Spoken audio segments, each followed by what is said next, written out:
Hey everyone, Sarah here from the marketing team at Ballistic Advantage, and I'm here with Clint Hanson, the pro himself, and we thought it'd be super awesome to start a video series where we answer some of the awesome questions you guys leave us on YouTube, Facebook, Instagram.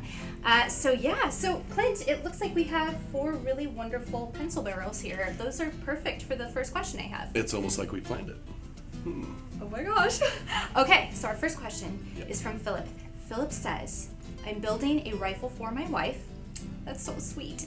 And I want to keep the weight down. What is the approximate weight of a 16-inch pencil weight barrel? And what would be the next lightest profile barrel to look at? Very good question and very good idea to build a rifle for the wife. Absolutely, get her shooting with you and practicing. I'm all about that. I think the first barrel that you're talking about is from our modern series, and there's actually 2. So there's a carbine length gas system and a mid-length gas system. Both barrels come in right around 23 ounces or about 1.4 pounds. Okay, they are in the modern series family. They're just QPQ throughout, and they have a flat crown. The next lightest barrels are going to be in our performance and premium series, and they also fall under our Hanson profile of barrels. We made a 625 version of pencil.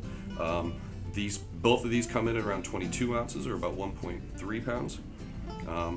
There's a little bit added cost to it, and I'm going to tell you why that is. The performance version is still a 4150 chromoly vanadium, just like the modern series, in a 1-in-7.556. And then the next step up would be our premium series, which is our stainless package.